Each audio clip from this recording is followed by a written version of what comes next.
भारतीय राज्य व्यवस्था पॉलिटी, पृष्ठ संख्या 35 से 46 तक शुरू करते हैं। ठीक है, स्वतंत्रता का अधिकार। ठीक है, स्वतंत्रता का अधिकार एक टॉपिक है, उसमें देखते हैं अनुच्छेद 19 मूल अधिकारों का अधिकार है। अनुच्छेद 19 में कौन सा अधिकार है? मूल अधिकारों का आधार है। मूल अधिकारों का आधार है अनुच्छेद 19, उसकी नींव है जिसके बिना लोकतंत्र आंशिक और अधूरा हो जाएगा। इसलिए अनुच्छेद 19 में अनेक प्रकार की स्वतंत्रताएं प्रदान की गई, जिसमें अनुच्छेद 19 1 के ए में वाक और अभिव्यक्ति की स्वतंत्रता प्राप्त है। अनुच्छेद 19 1 के ए में वाक और अभिव्यक्ति की स्वतंत्रता प्राप्त है। अनुच्छेद 19 1 के बी में शांतिपूर्ण बिना हथियारों के सम्मेलन की स्वतंत्रता है। अनुच्छेद 19 के 1 के सी में यूनियन एवं एसोसिएशन के निर्माण की स्वतंत्रता एवं सहकारी संगठन का निर्माण का अधिकार है। ठीक है, अनुच्छेद 19 के 1 के डी में समूचे भारतीय भूभाग में निर्बाध संरचना की स्वतंत्रता का अधिकार है। अनुच्छेद 19 के 1 के ई में पेशे के किसी भी भाग में निवास करने या बसने की स्वतंत्रता का अधिकार है। ठीक है, देश के किसी भाग में निवास करने या बसने की स्वतंत्रता। अनुच्छेद 19 के 1 के जी में, ध्यान रखिए, 1 के जी में व्यापार, ट्रेड, वाणिज्य, आजीविका, पेशा या उपवृत्ति का अधिकार होगा। आगे देखते हैं, एक दूसरा इसमें छोटा टॉपिक है, स्वतंत्रता पर आरोपित या तार्किक प्रतिबंध क्या क्या है। ठीक है, स्वतंत्रता पर आरोपित या तार्किक प्रतिबंध। संविधान के अनुच्छेद 19 के खंड 2 से लेकर 6 तक, अनुच्छेद 19 का एक तो जान गया, 19 के खंड 2 से लेकर 6 तक स्वतंत्रता पर अनेक प्रकार के प्रतिबंधों का उल्लेख किया गया है और राज्य के द्वारा यह प्रतिबंध आरोपित किए जाएंगे। किनके द्वारा? राज्य के द्वारा, परंतु न्यायालय इनकी तार्किकता की जांच करेगा। न्यायालय इसकी पुनरावलोकन कर सकता है। रीजनेबल रिस्ट्रिक्शन जैसे फिल्म सेंसर बोर्ड, ठीक है, प्रक्रियात्मक प्रतिबंध का तरीका है उनका। ठीक है, फिल्म सेंसर बोर्ड प्रतिबंध का क्या है या कितनी मात्रा होगी वो देखते हैं वो। अनुच्छेद 19 के 2 से अनुच्छेद 19 के 6 के बीच किस प्रकार के कौन कौन से प्रतिबंध हैं वो जानते हैं, उनका उल्लेख कर देखते हैं। 19 के 2 में प्रथम राष्ट्र की सुरक्षा और अखंडता, ठीक है, पर ध्यान में रख करके कुछ प्रतिबंध है। ठीक है, अनुच्छेद 19 के 2 में लोक व्यवस्था पर प्रतिबंध है। लोक व्यवस्था पर को ध्यान में रख करके कुछ प्रतिबंध निषेध किए गए हैं। अपराध को बढ़ावा देने पर को लेकर के अपराध को बढ़ावा लेकर के जो है उस पर भी प्रतिबंध आरोपित किए गए हैं। विदेशी राज्यों से मित्रतापूर्ण संबंध को लेकर के भी अगर आप कुछ ऐसा करते हो तो उस पर प्रतिबंध आरोपित है। न्यायालय की अवमानना पर कार्रवाई होगी। मानहानि, नैतिकता, सदाचार, ये सब को ध्यान में रखना है आपको। ठीक है, टोटल 8 हो गए। अब जानते हैं हम लोग अभिव्यक्ति की स्वतंत्रता से जुड़े विभिन्न मुद्दे या विषय। अभिव्यक्ति की स्वतंत्रता से जुड़े हुए प्रेस की स्वतंत्रता, इसका उल्लेख संविधान में स्पष्ट रूप में नहीं है। प्रेस की स्वतंत्रता का उल्लेख संविधान में, बल्कि यह अभिव्यक्ति की स्वतंत्रता में ही अंतर्निहित है। और प्रेस की स्वतंत्रता लोकतंत्र के सफल संचालन का सर्वाधिक महत्वपूर्ण अवयव है। इसे लोकतंत्र का चौथा स्तंभ माना जाता है। यह जनमत को अभिव्यक्त करने का माध्यम है। इसके द्वारा सरकार पर अनेक प्रतिबंध आरोपित किए जाते हैं, क्योंकि सरकारी नीतियों की आलोचना एवं असहमति प्रेस के द्वारा व्यक्त किया जाता है। वर्तमान में प्रेस पर व्यावसायिक घरानों का नियंत्रण है। अभी प्रेस पर व्यावसायिक घरानों का नियंत्रण है, आप देख सकते हैं। और प्रेस का संचालन एक बड़ा व्यापार बन गया है। इसलिए प्रेस की राजनीतिक और आर्थिक दुरुपयोग की संभावना होती है, जिसको आप कहते हैं पेड न्यूज है, गोदी मीडिया। प्रेस की स्वतंत्रता पर वही प्रतिबंध आरोपित होते हैं जो व्यक्ति की स्वतंत्रता पर होते हैं। ध्यान रखिएगा, जो व्यक्ति की स्वतंत्रता पर आरोप होते हैं वही प्रेस की स्वतंत्रता पर। इसलिए प्रेस की स्वतंत्रता निरपेक्ष नहीं बल्कि सापेक्ष है। प्रेस की स्वतंत्रता निरपेक्ष नहीं है, अभी तो राष्ट्रीय सुरक्षा लोक व्यवस्था के हित में इसे भी प्रतिबंधित किया जा सकता है, मतलब सापेक्ष है। इससे निष्कर्ष क्या निकलता है? निष्कर्ष यह है कि राज्य के द्वारा प्रेस पर सेंसर लगाया जा सकता है, परंतु यह अतार्किक या मनमानी नहीं होना चाहिए, जिससे अभिव्यक्ति की स्वतंत्रता सीमित हो। दूसरा बिंदु है इसमें फिल्म निर्माण की स्वतंत्रता। फिल्म अभिव्यक्ति की स्वतंत्रता का एक विशिष्ट रूप है और फिल्म जिस तरीके से बंद कमरे में अंधेरे में दिखाई जाती है उसका व्यक्ति की मनोमस्तिष्क पर अत्यधिक गहरा प्रभाव होता है। इसलिए फिल्म पर लगाए जाने वाले प्रतिबंध के मानक किसी किताब पर लगाए जाने वाले मानकों से अलग होते हैं। इन पर जो प्रतिबंध लगाए जाते हैं फिल्म पर, वो किसी किताब पर जो प्रतिबंध है उससे अलग मानक होते हैं।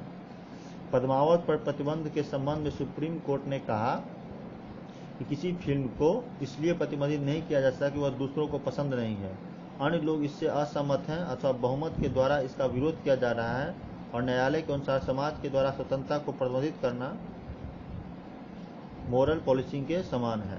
ठीक है, न्यायालय के अनुसार समाज के द्वारा स्वतंत्रता को प्रतिबंधित कर दिया जाना मोरल पॉलिसिंग के समान है। ठीक है, मोरल पॉलिसी मतलब समाज के ठेकेदार के समान है। ठीक है, ध्यान रखिएगा, समाज के ठेकेदार, ध्यान रखिएगा इस बात को। आगे है, न्यायालय ने स्पष्ट कहा कि फिल्म को प्रतिबंधित करने का अधिकार फिल्म सेंसर बोर्ड को है। न्यायालय ने राज्यों को निर्देश दिया कि लोक व्यवस्था बनाए रखना उनका प्राथमिक दायित्व है, इसलिए जो लोग अवैधानिक रूप में फिल्म का विरोध कर रहे हैं उनके विरुद्ध कार्रवाई होनी चाहिए। आगे एक छोटा सा टॉपिक है, अभिव्यक्ति की स्वतंत्रता एवं घृणावाद, हेट स्पीच। अभिव्यक्ति की स्वतंत्रता और हेट स्पीच, घृणावाद। अभिव्यक्ति की स्वतंत्रता पर संविधान में उल्लेखित प्रतिबंधों के अलावा भारतीय दंड संहिता, इंडियन पेनल कोड एवं जनप्रतिनिधित्व अधिनियम में भी प्रतिबंध आरोपित किए गए हैं। इसलिए कोई भी व्यक्ति अभिव्यक्ति की स्वतंत्रता का प्रयोग करते हुए धार्मिक भावनाओं को भड़का नहीं सकता। उच्चतम न्यायालय ने यह भी स्पष्ट कर दिया कि चुनाव के दौरान धर्म के आधार पर वोट नहीं मांगे जा सकते। यह भी उल्लेखनीय है कि संविधान के प्रस्तावना में स्वतंत्रता, समानता और बंधुत्व के बीच आंगिक संबंध है। स्वतंत्रता, समानता और बंधुत्व के बीच एक ऑर्गेनिक संबंध है, आंगिक संबंध है। संविधान के भाग 4 के ए में मूल कर्तव्यों का उल्लेख है। मूल कर्तव्य का उल्लेख कहाँ है? संविधान के भाग 4 के ए में है, फंडामेंटल ड्यूटीज। इसमें नागरिकों से अपेक्षा है कि सामाजिक समरसता को बनाए रखें तथा उन प्रथाओं का परित्याग करें जो महिलाओं के सम्मान के विरुद्ध है। अभिव्यक्ति की स्वतंत्रता एवं मानहानि। ठीक है, अभिव्यक्ति की स्वतंत्रता और उस पर जो मानहानि का मुकदमा ठोक देते हैं उसके बारे में जानते हैं। उच्चतम न्यायालय ने कहा कि मानहानि प्रतिष्ठा के अधिकार, राइट टू रेपुटेशन की अवहेलना है। प्रतिष्ठा का अधिकार जीवन का अधिकार का भाग है और वर्तमान फेसबुक, व्हाट्सएप के युग में, सोशल मीडिया के युग में व्यक्ति की प्रतिष्ठा रातों रात क्षतिग्रस्त की जा सकती है। इसलिए अभिव्यक्ति की स्वतंत्रता के अंतर्गत अन्य व्यक्ति की प्रतिष्ठा का हनन नहीं किया जा सकता है। वर्तमान में आईपीसी के अंतर्गत मानहानि एक दंडनीय अपराध है जिसका पत्रकार विरोध करते हैं और उनके अनुसार यह अभिव्यक्ति की स्वतंत्रता को हतोत्साहित करती है। ठीक है, हतोत्साहित करती है। सुप्रीम कोर्ट में सर्वोच्चतम न्यायालय याचिकाकर्ताओं के द्वारा यह तर्क दिया गया कि मानहानि दंडनीय अपराध नहीं होना चाहिए, इसमें केवल आर्थिक जुर्माने का प्रावधान होना चाहिए, परंतु सुप्रीम कोर्ट ने इस तर्क को अस्वीकार कर दिया और अभी भी यह दंडनीय अपराध है। ध्यान रखिएगा, मानहानि में आपको दंड भी मिल सकता है। अभिव्यक्ति की स्वतंत्रता एवं राष्ट्रद्रोह। अभिव्यक्ति की स्वतंत्रता एवं राष्ट्रद्रोह एक छोटा सा टॉपिक है, इसके बारे में जान लीजिए। भारतीय दंड संहिता की धारा 124 के ए और 124 ए में यह उल्लेखित है कि राष्ट्रद्रोह एक दंडनीय अपराध है और राष्ट्र के प्रति दुर्भावना व्यक्त करना, राष्ट्र के प्रति निष्ठा का अभाव ही राष्ट्रद्रोह है। भारत में राष्ट्रद्रोह संबंधी विधि को समाप्त करने की मांग की जा रही है कुछ दलों के द्वारा, जिसके कारण क्या क्या है वो जानते हैं। इसका अत्यधिक राजनीतिक दुरुपयोग होता है क्योंकि सरकार की आलोचना या विरोध को ही राष्ट्रद्रोह कह दिया जाता है। दूसरा, इंडियन पेनल कोड में पहले से ही भारत के विरुद्ध युद्ध की दंडनीय अपराध माना गया है। भारत के विरुद्ध युद्ध को दंडनीय अपराध माना गया है, इसलिए राष्ट्रद्रोह के पृथक प्रावधान की कोई आवश्यकता नहीं। इस तरह के तर्क दिए गए हैं कि भारत के विरुद्ध अगर युद्ध करते हैं तो ये दंडनीय अपराध है, इसलिए आप इसको अलग से न रखें। ठीक है, और दूसरा कि सरकार की आलोचना को राष्ट्रद्रोह कह दिया जाता है।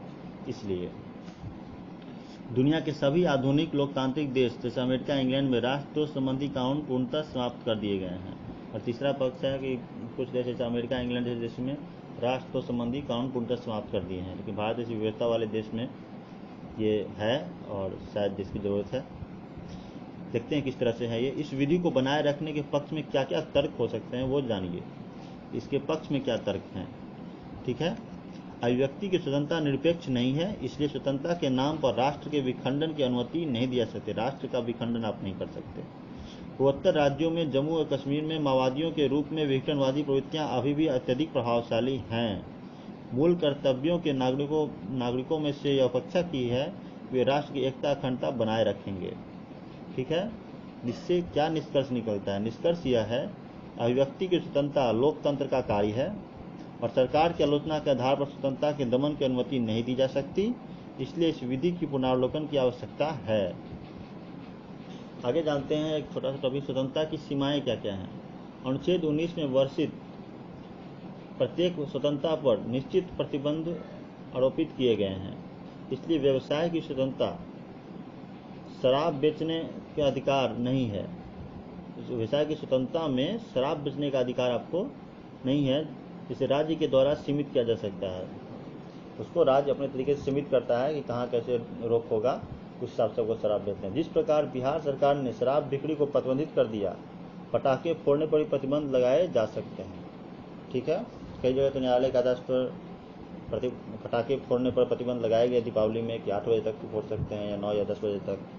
तो इन लोगों को इस सब चीज़ों को ध्यान रखिएगा।